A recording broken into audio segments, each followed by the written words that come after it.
بسم اللہ الرحمن الرحیم۔ اللہم حنن علینا قلوب عبادک و امائک، کہ محمد سے وفا تو نے تو ہم تیرے ہیں، یہ جہاں چیز ہے کیا لوح و قلم بھی تیرے ہیں۔ رب نے اپنے بندوں کو اشرف المخلوقات بنایا ہے، تو اس تناظر میں انسان کو وہی کچھ کرنا چاہیے جس سے ہم سب کا رب راضی ہو جائے، رب کی رضا اس میں ہو۔ تو رب تعالیٰ کو 3 چیزیں بڑی ہی محبوب تر ہیں۔ سب سے پہلی چیز وہ ہے کہ رب کو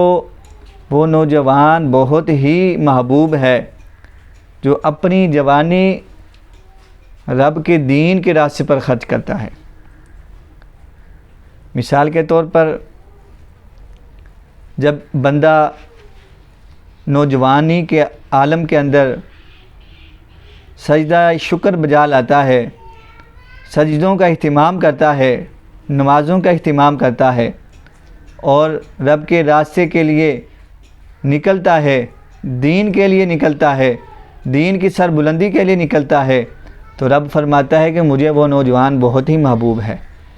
اور دوسرا رب نے فرمایا کہ جو تنگ دستی کے عالم کے اندر میرا شکر ادا کرتا ہے اور صبر کو بجا لاتا ہے،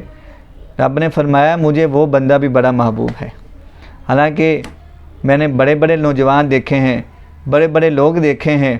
جو گاڑیوں کے مالک ہوتے ہیں، جو بڑی بڑی جائیدادوں کے مالک ہوتے ہیں، لیکن وہ شکر ادا نہیں کرتے۔ لیکن قربان جاؤں ان غریبوں پر کہ جن کے پاس ایک ٹائم کا کھانا ہوتا ہے لیکن دوسرے ٹائم کا کھانا نہیں ہوتا، اور ایک دن کا راشن ہو تو دوسرے دن کا راشن نہیں ہوتا، اگر 10 دن کا راشن ہو تو 11ویں دن کا راشن نہیں ہوتا۔ لیکن قربان جاؤں ان غریبوں پر کہ جب بھی ان سے پوچھو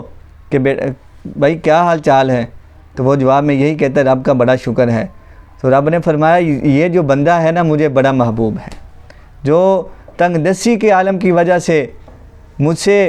یہ نہیں کہتا رب تیرا شکر نہیں ہے، یا اللہ میں مر گیا کھپ گیا، یہ نہیں کہتا، بلکہ کہتا رب تیرا بڑا شکر ہے۔ رب نے فرمایا یہ بندہ مجھے بڑا محبوب ہے۔ اور تیسرا بندہ رب نے فرمایا کہ وہ شخص جس نے ساری زندگی گناہ کیے اور اس نے کسی چیز کو ملوذ خاطر نہیں رکھا، لیکن ایک دن آیا کہ اس کے دل کے اندر رب کا خوف پیدا ہوا اور اس نے یہ چاہا کہ کیوں نہ ہو میں اپنے گناہوں سے معافی مانگ لوں، اور وہ اپنے کیے پر شرمندہ تھا، اپنی پوری زندگی کی جو اس نے گناہ کیے اس پر بڑا ہی شرمندہ تھا، اور رب کے حضور آ کر اس نے جب ایک آنسو بہایا تو رب نے فرمایا جب وہ آنسو گرتا ہے اس کی آنکھوں سے تو فرمایا وہ مجھے آنکھ بھی بڑی محبوب ہے اور وہ انسان بھی بڑا محبوب ہے۔ دیکھیے گناہ ہم اور آپ کرتے ہیں، لیکن رب اپنے بندوں سے کتنی محبت فرمانے والا ہے کہ گناہ ہم کریں، لیکن گناہ کرنے کے بعد جب رب کے حضور آ جائیں، رب کی بارگاہ میں آ جائیں اور آ کر اپنے گناہوں سے معافی مانگیں، تو رب نے فرمایا مجھے وہ بندہ بڑا ہی محبوب ہے۔ تو ہمیں چاہیے کہ جس طرح رب ہمیں محبوب بناتا ہے، ہمیں پسند فرماتا ہے اور اپنی مخلوق سے پیار فرماتا ہے، تو ہم بھی ان کے پیارے بن جائیں، رب کے پیارے بن جائیں، رب کے محبوب بن جائیں، اور اسی میں بلائی ہے۔ اللہ پاک ہم سب کو عمل کی توفیق عطا فرمائے۔